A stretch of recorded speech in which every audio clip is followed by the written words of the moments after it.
예배를 통하여서 업사이클링, 우리가 어떻게 더 멋지게 이제 리사이클링이 아니라 재활용이 아니라 훨씬 더 높은 단계로 멋지게 세워질 수 있을까? 그런 믿음의 고백을 가지고 우리 1월달, 2월달 함께 말씀을 나눕니다. 업사이클링 하자. 여기 안에는 우리가 빌딩 하자 뭐 이런 이야기도 할 겁니다. 어떻게 세울 것인가 이야기도 할 것이고요. 부팅 이런 것도 할 겁니다. 어떻게 다시 부트하는 거 있죠, 그죠? 부팅하는 거 어떻게 다시 시동을 걸어서 출발해 볼 것인가 이런 말씀도 함께 계속 나누도록 그렇게 할 겁니다. 오늘은 두 번째입니다. 묵은 땅을 기경하라입니다. 제 기억에 제가 농사 지었던 것은 농사라고 말할 수가 없어요. 제가 초등학교 5학년 때까지 그때 국민학교였습니다만은 국민학교 5학년 1학기 때까지만 시골에 살았는데 농사했다라는 것은 말이 안 되고요. 그냥 제 할머니가 그 나무 베어 놓으면 그거 조금 끌고 오거나 그 정도였고, 이웃이 너무 바쁠 때에 이게 심으러 가고 이런 것은 못 하고요. 왜냐하면 심으러 가서 다 뽑아버리거나 이런 일이 있으니까 어렸을 때. 그러니까 고추 따면 조금 따고 그랬겠죠. 그 기억에 지금도 저에게 좋은 추억이 있으니까 시골이 참 좋고 이게 가을에 열매 맺는 것을 보면 참 좋습니다. 너무 행복한 마음이 제 마음에 많아요. 그래서 제가 앞으로 나중에 참 농사를 조금 이런 얘기를 하면 우리 집 사람이 좀 당황해해요. 왜냐하면 저는 농사를 지을 수 있는 기질이 아니거든요. 그러니까 제가 농사를 지으려 그러면 한 10평 정도는 지을 수 있을 거예요. 1000평, 10,000평 이게 아니고 10평 정도. 10평이면 이 공간에 한 4분의 1? 그 조그만한 장소에서 그냥 텃밭 정도 하나는 할 수 있을지 모르겠지만 그것도 제가 하기 싫을 수도 있을지 몰라요. 저는 농사에 별로 관심도 없고 기질도 없어요. 그렇지만 제가 들었던 말로 인해서 여러분에게 함께 말씀을 나눌 게 있는데 뭐냐면, 이제 날씨가 많이 추워지면 땅이 얼기도 하고 땅이 굳어지기도 하고 그렇습니다. 그러니까 이 봄에 우리가 이제 씨를 심거나 이제 모내기를 하거나 이런 거 하기 전에 밭에서 논에서 하는 일이 있죠. 뭐부터 하죠? 네? 그 뭐라 그래요? 그걸 로타리 친다 그러잖아요. 맞죠, 장로님? 아니, 장로님 권사님이면서 권사님이 대답을 하세요. 농사 지분분에게 물어보는 거예요. 장로는 로타 친다는 말 맞지, 그죠? 네, 맞을 거예요. 로타리를 칩니다. 로타리는 뒤집어 엎는 거예요. 그러니까 로타리라는 것은 둥글게 돈다라는 개념 아니에요, 그죠? 땅을 막 뒤집어 엎어버리는 일을 하는 게 로타리를 쳐요. 로타리를 치고 나야 씨를 심을 수 있는 거예요. 근데 로타리를 치는 이유가 뭘까요? 땅을 부드럽게 하려고만 있는 게 아니에요. 벌레를 죽이는 것은 제가 정보에 찾아보니까 없었어요. 그건 아닌가 봐요. 또 있죠. 뭘까요? 아주 중요한 게 있는데요. 땅이 숨을 쉴 수 있도록 공간을 만들어준대요. 로타를 쳐가지고 땅을 막 뒤집어 놓으면 그 안에 공기가 들어갈 수 있도록 땅을 만들어주는 거, 그게 로타리 친다라고 하더군요. 그렇게 빈 공간이 생길 때에 비가 오면 땅 깊숙이 물이 들어가겠죠. 물이 흘러가는 게 아니라 물이 스며들 수 있도록 되겠지요. 그러면 또 비료를 뿌리거나 거름을 할 때 잘 섞이게 되겠지요. 그러니까 농사를 지을 때에 제일 먼저 해야 되는 일이 있는데 뭐냐면 거름을 주는 게 아니라니까요. 로타리 치는 걸 제일 중요한 거예요. 로타리를 잘 쳐야만, 땅을 뒤집어 엎어야만 그 다음에 해야 될 일들을 할 수가 있는 거예요. 그렇지 않으면 씨를 여러분 심어도 이게 잘 뿌리를 내리지 못하거나 잘 성장 못할 때가 많다라는 거죠. 그래서 여러분 이제 2월 지나고 3월 달 못 되어서 쯤 되면 이제 아마 시골에서는 여기저기에서 로타리 치는 모습들을 많이 보게 될 거예요. 땅을 막 뒤집어 엎는 일들을 하는 거죠. 우리 신앙에도 로타리를 좀 쳐야 돼요. 땅을 기경하라는 말은 로타리 친다는 말하고 똑같은 것 같아요. 막 뒤집어 엎는 거예요. 그래서 우리의 삶에 우리 하나님의 호흡이 막 생기고 성령의 기름 부심의 은혜가 임하게 되고, 그래서 우리 주님과 우리가 하나가 되어서 우리의 삶에 씨앗이 뿌려지는 대로 열매가 맺게 되고, 이런 은혜가 우리 모두에게 임하기를 주의 이름으로 축복합니다. 그렇게 우리 2023년도 나아가십시다. 여러분, 금리가 막 올라가가지고 여러분 아파트 사신 분들도 힘든 사람들도 있잖아요. 지금 팔아야 되나, 언제 팔아야 되나. 여러분, 제가 뭐라고 말씀을 드리겠어요. 제가 경제의 멀리를 바라볼 수 있는 그런 안목을 가지고 있는 건 아니잖아요. 여러분, 저는 아주 그냥 뉴스를 보고 이야기를 할 수 있는 것밖에 없어요. 여러분 아파트를 살 때에 금리가 3%대에 샀던 분들이 어느 날 갑자기 눈을 뜨고 보니까 이게 4%, 5%가 되어서 어떤 분들은 지금 7%, 8%, 9%를 내고, 어떤 분들은 경제적인 상황이라든지 신용에 어떤 문제가 있어가지고 10% 이상의 금리로 돈을 빌려서 아파트를 구입하고, 이게 좀 아파트가 올랐으면 좋겠는데 아파트는 뚝뚝 떨어져가지고 지금 3분의 1로 떨어졌다, 4분, 5분의 3, 2가 떨어졌다, 조만간 반토막 날 것 같다, 이런 이야기들. 강남의 아파트는 벌써 5억이 떨어졌다, 10억이 떨어졌다, 이런 말들이 막 들려질 때에 우리의 삶은 불안해지지요. 우리 삶은 나는 안전한가? 나는 괜찮은가? 내 삶에는 괜찮을까? 라고 하는 염려가 들 때, 여러분 지금 해야 되는 것은 내 영혼의 로타리를 치는 겁니다. 땅을 기경해가지고 내 안에 우리 하나님의 호흡이 들어가고 하나님의 은혜가 우리의 삶에 임하는 놀라운 복이 우리 모두에게 임하기를 주의 이름으로 축복합니다. 묵은 땅은요, 우리의 마음입니다. 여러분, 쟁기질도 잘 안 되고요. 묵은 땅은요, 묵은 땅 그대로 두면 잡초가만 무성하게 성장하게 되는 그런 땅인 것이죠. 씨앗을 뿌려도 씨앗이 성장하지 않고, 말씀을 들어도 기도를 해도 신앙은 깊어지지 아니하고, 교회를 다니지만 교회를 다니는 건지 안 다니는 건지도 구분하지 못하는 이런 일들이 있다라는 거지요. 그러니 오늘 우리가 2023년도를 시작하면서, 하나님, 올해 내가 가을에 열매를 많이 맺기를 원합니다 라는 마음을 가진다면 지금 이 시간에 로타리를 치는 은혜가 있기를 바랍니다. 땅을 기경하십시다. 새로워지자고요. 그래서 말씀이 심어지는 대로 우리가 성장해가는 그런 시간들을 만들어 가자라는 거죠. 여러분, 호세아 10장 13절의 말씀을 보겠습니다. 여러분, 그 마음이 어떤 마음인지 여러분 우리의 마음을 점검해 보는 겁니다. 호세아 우리 10장 12절 말씀을 읽었는데 13절 다음 절 말씀, 여러분 이제 여러분 마음을 점검하셔야 돼요. 내 마음도 기경을 해야 되는지 그냥 내버려 둬도 되는지 보는 겁니다. 13절 같이 합니다. 시작. 너희는 거짓 열매를 먹었나니. 여러분, 무슨 말입니까? 여러분, 악을 밭갈다라는 표현을 쓰고 있습니다. 내 안에 악으로 막 채워져 있는 삶인 거예요. 이거 땅을 좀 기경하라고 이야기하고 나서 뒷부분에 보니까 네가 네 길과 내 용서가 많음을 네가 의뢰했다. 뭐냐면 내 힘을 의지하고 살아가다, 그 말이에요. 악을 쓰면서 살아가는 거예요. 여러분, 찬양할 때도요, 저도 마찬가지예요. 악을 쓰면요 찬양이 안 돼요. 여러분, 운동할 때도요, 악을 쓰면서 힘을 주면요 운동을 못 해요. 여러분, 자전거를 타는데요, 힘이 들어가면요 자전거를 못 타요. 탁구를 치는데요, 제발 목사님 힘 좀 빼세요, 그 얘기를 해요. 뭐냐면 제가 탁구를 잘 못 치니까, 탁구를 예전에 가르쳐 주었던 어느 집사님이 계셨는데, 테니스를 가르쳐 주었던 집사님도 계셔요. 목사님 제발 힘 좀 빼세요. 그래요. 힘 좀 빼세요. 그 보세요, 오늘 말씀에 내 길과 내 용서가 많음을 의뢰했다. 그 말은 힘이 들어간 거예요. 뭘 의지할 게 그렇게 많은 거예요. 나는 힘이 있다고, 나는 건강도 있고, 나는 뭐도 있고 그거 의지하고 살아가다 보니까 자꾸 몸에 힘이 들어가더라고요. 힘이. 근데 여러분 혹시나 어떤지를 보셔야 됩니다. 잠언 21장 24절의 말씀도 읽어봅니다. 같이 합니다. 시작. 무례하고 교만한 자를 이름하여 망령된 자라 하나니 이는 넘치는. 여러분 어떻습니까? 점검하십시오. 유다서 1장 16절 시작. 이 사람들은 원망하는 자며 불만을 토하는 자며 내 정욕대로 행하는 자라. 그 입으로 자랑하는 말을 하며 유익을 위하여 아첨을. 여러분 어떻습니까? 여러분 혹시나 여기에 해당되지 않는지를 돌아보라는 겁니다. 예레미야 29장 19절도 있습니다. 시작. 여호와의 말씀이니라. 예레미야 29장 19절 없네요. 예, 없나요? 선지자 예레미야가 그에게 그 말씀은 아닌 것 같고, 로마서 1장 28절 말씀 읽겠습니다. 시작. 또한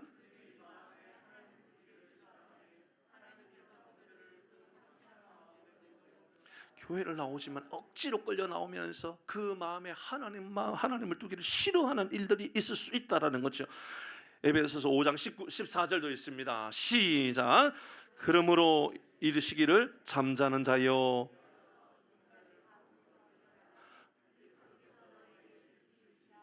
아멘. 잠언 4장 24절도 있습니다. 시작.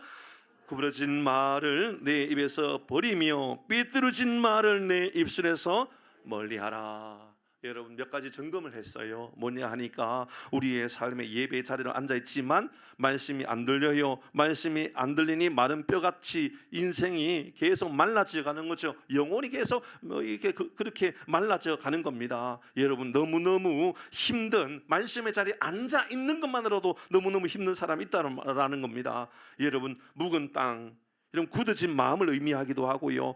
잡초와 같은 것, 엉겅퀴와 같은 것들이 내 삶에 막 일어나는 것이라고 표현할 수도 있어요. 하나님의 말씀 기준이 아니라 사람의 기준, 내 경험의 기준, 내 판단의 기준을 가지고, 내 생각의 기준을 가지고 생각하기도 합니다. 탐욕에 빠지기도 하고요. 삐딱한 마음을 가지고 사람들 비판하고 사람들에 대해서 좋지 못한 이야기를 하고 있는 경우도 있습니다. 여러분 교회도 그럴 수 있어요. 성도도요, 목사도, 장로님도 그럴 수 있어요. 권사라고 집사라고 다르지 않습니다. 마음이 딱딱하고요, 마음이 굳어져 가지고요, 자기의 의만 의라고 생각하는 거예요. 진짜 의는 말씀인데, 진짜 의는 주님이 우리에게 베풀어 주셨던 은혜인데, 이것은 사라지고 내 기준으로 모든 신앙을 다 판단하고 살아가는 것이지요. 어떤 사람은요, 평가에 매우 능한 사람이 있어요. 지금 우리의 삶이 얼마나 묵은 땅인지, 얼마나 기경을 해야 되는, 로타를 쳐야 되는 땅인지를 살펴보라, 그 이야기입니다. 여러분 혹시 그런 사람을 만나보신 일이 있습니까? 저는요 참 마음이 어려웠던 일이 있었는데, 제가 청소년 사역할 때였었어요. 청소년 사역을 할 때 보면요, 이게 굉장히 이게 막 액티브하기도 하고요, 이게 또 막 물론 이제 막 아주 열정적인 뭐 그런 사역들이 임하기도 하지만, 청소년 사역이라는 것이요 또 변화무쌍해요. 뭐 얼마나 쉽게 변하는지 몰라요. 예배 드리기 전에는 그렇게 좋았던 애가 예배 마치고 나갈 때는요 인상을 쓰고 막 그런 경우들도 많이 있단 말이에요. 청소년 사역할 때 참 부장님에 대한 이야기를 제가 좀 하려고 그래요. 그분은 예배 시간만 되면 그때 중고등부가 꽤나 많이 모이는 이제 교회였었는데, 예배 시간만 되면 제가 설교를 하면 그 부장님은 메모를 해요. 노트를요 적는데요, 제가 이런 생각이 들었어요. 이야, 이 교회에 내가 목회 되겠구나. 왜냐하면 저 부장님부터 간절한 마음을 가지고 말씀을 다 받아 적고 있구나. 우와, 대단하다. 저런 부장님과 내가 이 청소년분을 세워간다면 얼마나 멋질까, 그런 기대감이 들었었어요. 한 줄을 보고 두 줄을 보고 나중에 지나니까는 이 부장님이 하시는 이야기가, 목사님 제가요 예배 시간에요 하나하나 꼼꼼하게 다 기록하고 있어요. 뭘요? 찬양은 몇 분 했고, 기도는 몇 분 했고, 목사님 말씀의 설교는 몇 분 했는데 예화는 몇 개 했고, 대지는 몇 개였고, 설교는 몇 시 마쳤고, 아이들이 몇 분에 몇 명이 들어왔고. 제가 숨이 다 막히더라고요. 지금까지 그분은 저에게 은혜 받았던 것이 아니라 저를 계속해서 평가하고 있었던 거예요. 하나하나 다 적고 있었던 거예요. 그러니까 그 공동체가 어떤 분위기냐면 딱딱한 거예요. 항상 굳어져 있는 거예요. 분위기가 이게 뭔가가 판단받고 있는 느낌이 드는 거예요. 어느 순간 저도 마음이 터져버렸고 교사들도 마음이 터져버렸던 일이 생겼어요. 뭐냐 하면, 교회에 아주 중요한 행사를 했는데 그 청소년 부사가 너무너무 잘해가지고 큰 부흥도 있고 너무너무 좋아한 거예요. 그때 이 부장님께서 이렇게 한마디 하셨어요. 오늘 여러분 나쁘지 않았어요. 이렇게 말씀하신 거예요. 제 마음 안에 부장님, 이건 나쁘지 않은 게 아니고 좋은 거였습니다. 나쁘지 않다라는 말 이면에는 좋지도 않다라는 말 아닙니까? 누가 보아도 다 좋다고 말하는데 왜 부장님은 나쁘지 않다라고 말합니까? 그러니까 교사의 마음 안이 계속 마음이 힘들어지는 거예요. 왜 그렇게 말할까 생각해 보니까 이분은 항상 그렇게 표현한 거예요. 나쁘지 않았어요. 그리고 하나하나 다 판단하는 거예요. 이 교사는 이러이러하다, 저 교사는 이러이러하다, 회장은 이러이러하다. 그러니 모두가 이 부장님이 싫어지는 거예요. 너무너무 힘든 거예요. 이러면 제가 가만히 있을 사람이 아니거든요. 그리고 부장님하고 한판 붙었어요. 잘했죠? 아멘 하시는 분도 계셔요. 이 아멘하면 안 돼요. 이럴 때는 붙으면 어떡해요. 그래서 제가 붙었지요. 어떻게 붙었을까요? 내가 영적으로 붙어야 되겠다. 저분 내가 은혜 받을 때까지 내가 간다. 저분 은혜 받으면 된다. 저분. 우리 교회에 청소년 부서에 은혜 받아야 될 사람들은 청소년들 아이들이 아니라 부장님이다. 부장님만 은혜 받으면 다 끝난다. 여러분, 우리 가정에요, 우리 집사람만 은혜 받으면 다 끝나요. 맞죠? 우리 교회는요, 장로님들만 은혜 받으면 다 끝나요. 맞죠, 장로님? 장로님 항상 은혜 받으셔요. 여러분, 이제 어느 날 여름이었나 겨울이었는 것 같네요. 수련회를 하게 되었어요. 성령 집회하기 위해서 기도원에 올라가 가지고 2박 3일 또 여름 집회를 하는데 제 마음 안에 굳은 결심이 있었어요. 말씀드렸잖아요. 제가 한판 붙겠다. 영적으로 저분의 마음을 로타리 쳐야 되겠다. 말씀이 들어가도록 해야 되겠다. 저분 기도할 수 있도록 도와드려야 되겠다. 뭐 제가 뭘 가지고 싸우겠어요? 부장님하고 말 가지고 싸우겠어요? 신앙의 경력 가지고 싸우겠어요? 그건 싸우는 게 아니에요. 시비 거는 거죠. 그래서 집회를 하는데 제 마음 안에는, 하나님, 저 부장님 변화되게 해주십시오. 저 부장님이 변화되면 오늘 은혜 받습니다. 모두가 다 새로워집니다. 그리고요, 집회가 시작되었습니다. 일반적으로 저녁 먹고 7시 되면 이제 집회가 시작되는데 찬양 한 40-50분 하고 또 말씀 40-50분 전하고 나니까는 시간이 벌써 8시 반이 넘은 거예요. 이때부터 이제 기도회를 시작하는데요. 기도회가 몇 시에 맞췄을까요? 새벽 1시에 맞췄어요. 한 8시 반, 9시부터 집회가 시작되었는데 기도회만 여러분 3시간 반, 4시간 동안 진행된 거예요. 왠지 아시죠? 그때서야 비로소 그 부장님이 두 손 높이 들고 울면서 기도하시더라고요. 새벽이 되어서 변화되더라고요. 끝나고 나서 그분이 저에게 찾아오셨어요. 목사님, 죄송해요. 제가 오늘 제 마음 안에 하나님 앞에 헌신하기로 결단하게 되었어요. 제가 잘못했어요.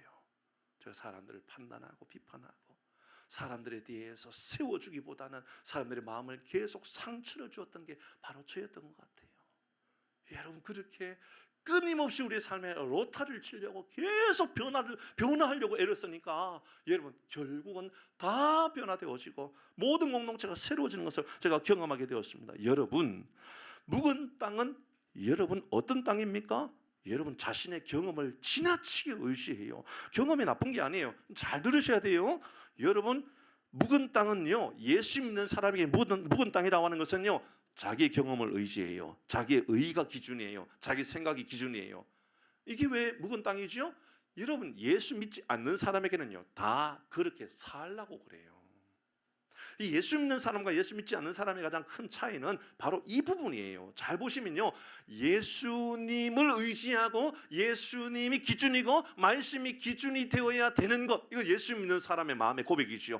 그러나 세상 사람들의 기준은요, 경험이 기준인 거예요. 내 생각이 기준이고 내 판단력이 기준인 거예요.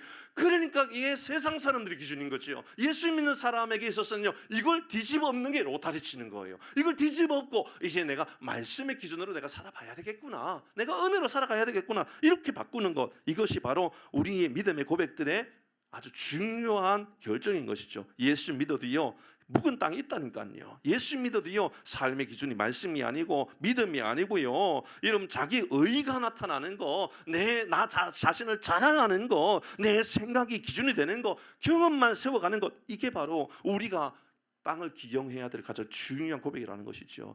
잘 생각해 보십시오. 교회 안에도요, 이런저런 봉사하는 곳에 이런 모습이 나타날 수가 있어요. 이런 내가 지금까지 해왔던 경험과 기준이 전부라고 생각할 때가 있어요. 안 바뀌는 거예요. 여러분, 그러면 안 되는 것이지요. 그럴 수도 있다라고 생각하면 안 되는 것이지요. 전에도 말씀드렸죠. 말씀을 전하면서 입술이 더러운 목회자가 있어요. 여러분, 그런 목사님들의 설교는 잘 들으세요.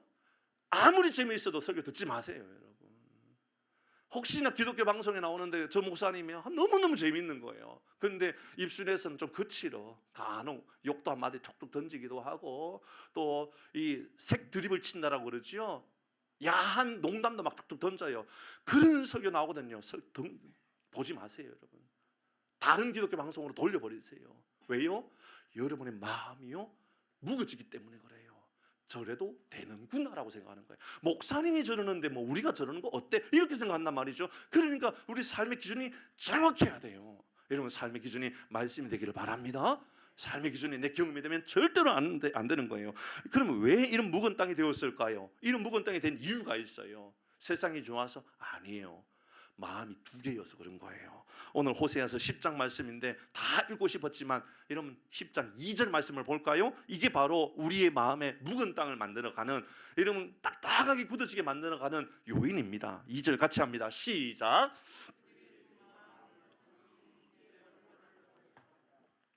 됐습니다. 예. 그들이 두 마음을 품었으니 이제 벌을 받을 것이다. 뭐가 문제라고요? 두 마음이 문제인 거예요.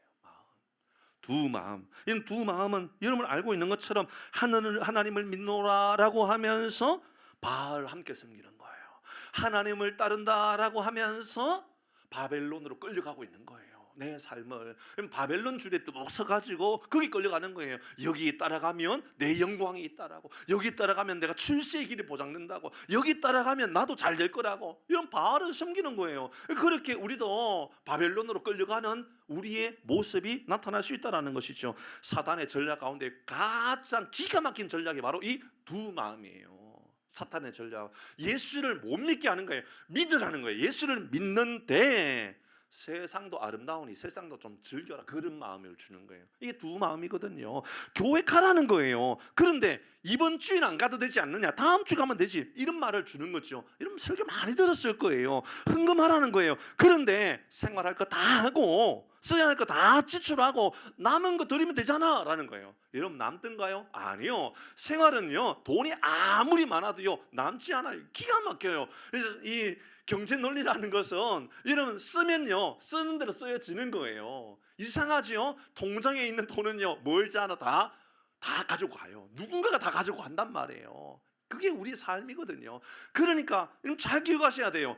헌금을 할 때에는 내가 남은 것, 생활하고 남은 것을 드려야 한다. 너무 어려워요. 안 돼요, 여러분. 어떻게 드려요? 하나님께 내가 먼저 드릴 건 드려야지. 그때부터 되는 거예요. 그러면 삶이 변화가 되어지는 거예요. 이게 두 마음이에요. 내가 이것도 하고 저것도 잘해야지. 믿음 생활도 잘하지만 세상도 잘 살아야 돼. 예, 맞는 것처럼 보여져요. 그러나 우선순위는 분명하라는 거예요. 말씀이 우선순위고 은혜가 우선순위고 되는 이런 삶을 살아가라는 것이죠. 둘 다 포기하지 말라. 이게 우리의 삶에 사탄이 주는 전략이라는 거죠. 성경은요 이렇게 말합니다. 두 마음을 품은 사람 이런 거예요. 야고보서 3장 10절 같이 합니다. 10절, 11절, 12절 시작. 한 입에서 찬송과 저주가 나오는도다. 내 형제들아 이것이 아니라니까요. 보세요. 이 말하잖아요. 내 입에서 찬송과 저주가 함께 나온다. 그럴 수 없다라는 거예요. 11절 시작. 샘이 한 구멍에서 어찌 단물과 쓴물이 나겠느냐 내겠느냐. 12절입니다. 시작. 내 형제들아 어찌 무화과 나무가 감람 열매를 포도나무가 무화과를 맺겠느냐. 이와 같이 짠물이 단물을 내지. 살아가는 성도 여러분, 우리의 삶에 악을 허용하지 않는 것이 은혜인 줄 믿으시기를 바랍니다. 그건 아니다라고 말하는 거죠. 여러분 어떻게 이 무거운 땅을 기용할 수 있습니까? 새로워질 수 있습니까? 여러분 오늘 12절 본문의 말씀입니다. 다시 한번 읽어봅니다. 시작.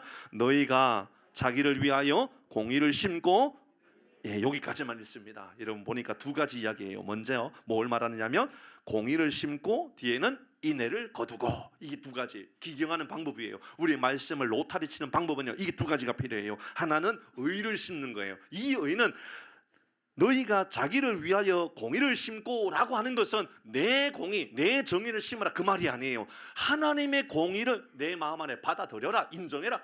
쉽게 말하면 말씀대로 살아가라 그 말이에요. 사랑하는 성도 여러분, 정의로운 삶을 살아가려고 애를 쓰지 마시고요 믿음으로 살려고 애를 쓰세요. 여러분 세상에 뭔가 여러분 경험이 많은 사람으로, 뭔가 사람들에게 정의로운 사람으로 비춰지려고 애를 쓰지 말고요 말씀에 순종하고 말씀의 법도대로 살아가려고 애를 쓰는 사람이 되시기를 바랍니다. 이게 말씀을 기경하는 거예요. 기경하는 거. 말씀을 바꾸고 가는 것이죠. 삶을 바꾸고 가는 거예요.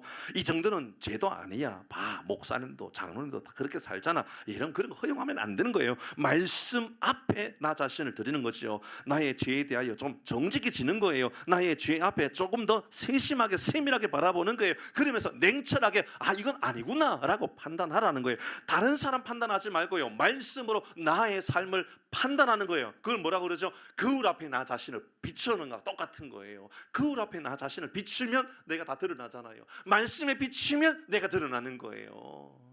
두 번째는 인애를 거두라. 인애가 뭐지요? 인애라고 하는 것은 우리가 알고 있는 것처럼 헤세드라는 단어예요. 헤세드, 사랑이에요. 하나님의 깊은 사랑인 거예요. 여러분, 사랑의 열매가 나타난다.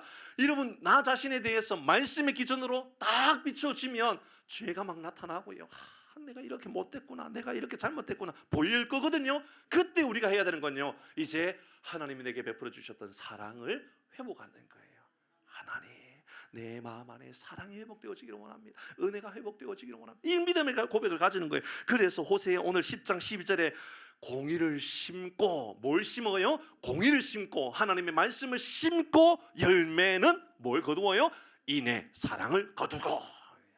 우리는 삶을 어떻게, 여러분, 우리의 삶을 로타리 친다고요? 말씀을 심고 사랑을 거두고, 말씀 예배에 나와 하나님의 말씀의 자리로 결단하고 세상에 나가서는 섬기고 사랑하고, 이런 은혜가 우리 모두에게 임하기를 주의 이름으로 축복합니다. 그리고요, 세 번째 이어서 이렇게 말합니다. 호세아서 10장 12절 뒷부분에 보니까 이렇게 표현하죠. 지금이 곧 여호와를 찾을 때니, 여호와를 찾으라고 말합니다. 지금은 바로 이곳에 내가 있는 이 시간을 말하는 겁니다. 내일이면 늦을 수 있어요. 지금 찾아라는 거예요. 그런데 여호와를 찾을 만할 때다라고 말하죠. 그러면 여호와를 찾는다라고 하는 것을 피상적으로 생각하면 안 돼요. 그냥 뜬구름 찾는 것처럼 그냥 뭐 교회 나가면 하나님을 찾는 거지 뭐 이렇게 생각하면 안 된다고요. 여러분, 하나님을 찾는 것은 앞에 있는 말을 설명하기 위한 거예요. 하나님의 공의를 심고 인애를 거두고, 이 기준이 뭐라고요? 하나님을 찾는 것부터 시작하는 거예요. 그러니까 사랑이 많은 건데, 이 사랑을 그냥 사랑을 베푸는 것이 아니라 하나님의 사랑 기준으로 섬기는 거예요. 말씀을 내 마음 안에 두는데요, 그 말씀의 기준은요, 내게 필요한 말씀을 자꾸 가지려고 하는 것이 아니고요, 말씀의 기준은 하나님이에요. 하나님이 주신 말씀 앞에 순종하려고 애를 쓰는 거죠. 이 은혜가 우리 가운데 임하기를 주의 이름으로 축복합니다. 사랑하는 성도 여러분, 공의로운 삶, 정의로운 삶, 정직하게 살아가는 거 하나님 앞에 행하라는 거예요. 넘치는 사랑의 열매가 하나님 앞에 이루어질 수 있도록 나타나라고 애를 쓰는 거예요. 여러분, 거짓말하지 말라라는 말하고 똑같아요. 사람들 볼 때에 정의를 행하고 사람들 눈치 때문에 사랑을 행하고 살아가는 거 하지 말라라는 거예요. 여러분, 목사님한테 잘 보이려고, 그래서 뭐 하려고요? 장모님한테 잘 보이려고, 여러분, 사랑하는 내 남편에게, 아내에게 잘 보이려고 그렇게 공의를 행하고 사랑을 베푼다, 그런 기준 말고요, 하나님이 기준이다라는 거예요. 하나님의 은혜가 바로 하나님을 찾는다라는 것은 내 삶의 기준은 하나님입니다. 내 삶의 기준은 말씀입니다. 이렇게 살아가는 것이지요. 마태복음 6장에 보면 금식에 대해서 가르쳐 주지요. 우리 예수님께서 금식에 대해서 이렇게 알려줍니다. 사람들에게 힘들어하는 모습 보이지 마라, 이 말합니다. 여러분, 금식하면 힘들까요? 힘들지 않을까요? 힘들지요. 근데요, 사람들 앞에 힘들어하는 척하지 마라. 그러면 그 금식 잘못된 거다. 예전에요, 제가 생각해 보니까 청소년 시절 때에 또 청년 때에 금식하면요 꼭 자랑을 해요. 내가 금식하고 있는데 이번에 고난주간에는 3일 하기로 했고 뭐 4일 하기로 했고 이번에는 저녁에 내가 금식하기로 했다고, 일주일 동안 저녁 금식하기로 했다고. 그래 놓고는 밤에 12시 되면 내일이니까 이제 밥을 먹어도 돼. 경험해 보셨죠? 그죠? 그 시간을 이야기해 달래. 시간. 금식의 시간은요, 사람마다 다 같아요, 달라요? 달라요. 그런데 밤에 11시 59분까지는 금식하고 12시 되면 내일이라는 거, 내일. 그러니까 밥 먹어도 된다는 거예요. 무슨 세상에 금식이 그래요? 여러분, 그런 금식 하지 말라라는 거예요. 그 음식은요, 나하고 하나님과의 관계니까 사람 앞에서 어떻게 하려고 하는 그런 기준 하지 말고, 그래서 성경은 우리에게 사람들에게 힘들어하는 모습조차도 보이지 마라, 이게 기준이라는 거예요. 하나님 앞에 기준을 세우라라는 것이지요. 짧게 우리 결단하면서 적용해 보십시다. 첫 번째는요, 저는 우리 교회가 앞으로 엄청난 부흥의 세대를 세워갈 줄 믿습니다. 아멘 하십시오. 하나님께서 그렇게 하실 거라고 저는 확신합니다. 그런데요, 이 부흥이 먼저 이루어져야 될 영역이 있는데 그게 뭐냐 하니까 삶의 변화가 말씀과 기도로 말미암아 이루어지는 거예요. 삶의 변화가 말씀의 기준으로 말미암아 나타나는 것, 이게 기준이 돼야 되는 거예요. 미국의 캠벨 몰건 목사님이요, 목회를 마치고 은퇴하면서 했던 이야기 뭐냐 하면, 내 평생에 내가 가장 큰 고통을 준 게 있다, 목회하면서. 뭐냐 하면 성도들이 이렇게 많이 모였는데 성도들이 변화되는 모습은 없고 다 형식적인 그리스도인의 모습, 그리스도인이 아니라 그냥 교인으로만 보이더라는 거죠. 듣기만 합니다. 안 변해요. 미지근해요. 라오디게아 교회 같아요. 꼭 이런 악에 대하여 분별력도 없어요. 헌신에 대해 충성도 없어요. 라오디게아 교회 같다라는 것이지요. 이는 교회를 다니는 것인지 안 다니는 것인지 구분이 안 된다는 거지요. 저는 누구보다도요, 진심으로 우리 교회가 부흥해 올 것을 기대하고 또 소원하고 하나님께 은혜를 구하고 있습니다. 그런데 진짜 부흥의 시작이 뭔가 우리에게 가르쳐 주는데요, 내 마음을 로타리 치는 거예요. 기경하는 거예요. 내 마음 안에 하나님의 은혜가 들어올 수 있도록 내 마음의 공간의 문을 좀 열어놓는 거예요. 뒤집는 거예요. 그래서 하나님, 내 마음에 물도 흡수되게 하시고 말씀도 흡수되어지게 하시고 은혜도 들어가게 하시고 내 마음의 문을 활짝 여는 것. 여러분, 예를 들어서 경로당에 가가지고요, 만 원씩 주면서 여러분 내일 교회 나오면 여러분 만 원씩 드리겠습니다. 그러면 100명 모으는 것 어려울까요? 쉬울까요? 쉬워요. 그게 부흥입니까? 아니요, 부흥 아니에요. 여러분, 그것은 우리가 동원한 거죠. 동원한 거. 여러분, 잘 생각해 보세요. 교회 안에 사람들을 동원하는 건 안 어려워요. 진짜 중요한 건 부흥하는 게 어려운 거죠. 부흥하는 게 뭐라고요? 내 마음의 밭을 기경하는 거예요. 하나님의 공의와 주의 인내하심을 내 마음 안에 받아들이는 것이지요. 이런 부흥의 한 해가 우리 모두에게 임하기를 주의 이름으로 축복합니다. 한 가지 더 있는데요, 그건 뭐냐 하면 자식에게는 좀 더 철저하고 냉철해지십시다. 내 자신에게 2023년도에 여러분, 나 자신에게 좀 냉철하게 판단하고 죄에 대해서는 내가 조금 냉철하게 결단해야 되겠다라는 거예요. 그리고 관계에 있어서는 조금 더 내가 유연하게 사람들을 반기십시다. 이 사람에 대해서 이런 이야기가 들리거든, 그래, 다 사연이 있을 거야 라고 받아들이십시다. 여러분에게 사연이 있지 않아요? 제 인생에도 사연이 있어요. 제 가정에도 사연이 있고요, 제 부모에게도 다 사연이 있고요, 제 형제에게도 다 사연이 있어요. 말 못할 일이 있다고요. 그거 왜 들추어내려고 그럽니까? 그거 왜 남에게 함부로 이야기하려고 그래요? 그런 이야기 하지 마세요. 왜냐하면 오늘 성경은 사랑을 거두고 라고 말하잖아요. 말씀을 심으면 사랑이 거두어져요.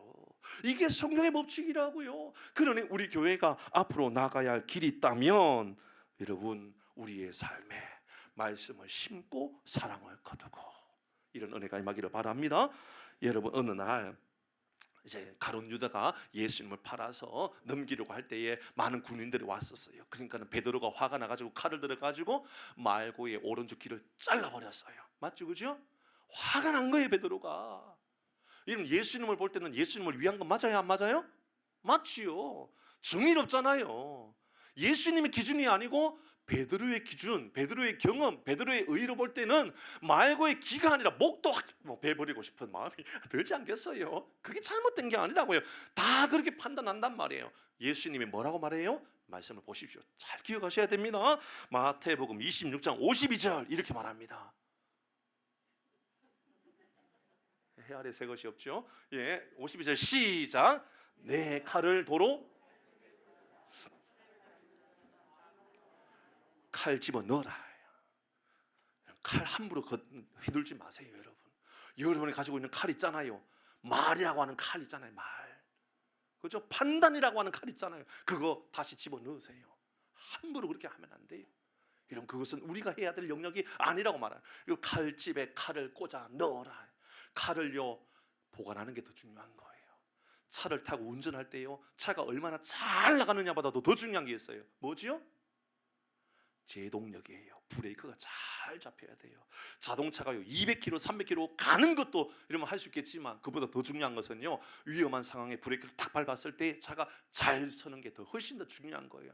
칼집에 칼을 잘 꽂아두는 게 중요한 거예요. 함부로 칼을 휘두르라고 하나님 우리에게 칼을 주신 게 아니에요. 함부로 우리가 휘두르라고 우리에게 정보를 여러분 주신 게 아니에요. 그 정보를 여러분 왜 주셨을까요? 기도하라고요. 사랑을 거두라고요. 이런 은혜가 우리 가운데 임하기를 주의 이름으로 축복합니다. 말씀을 마무리합니다. 최근에 칼을 휘두르려야 될 일이 있다면 하나님께서 오늘 우리에게 말씀하십니다. 하나님의 공의가 내 마음 안에 심겨지고 사랑이 거두어지고, 이런 은혜로 우리의 삶이 다시 묵은 땅이 기영되어지는 은혜가 우리 모두에게 임하기를 주의 이름으로 축복합니다. 우리 함께 찬양하도록 하실까요? 해 아래 새 것이 없나니.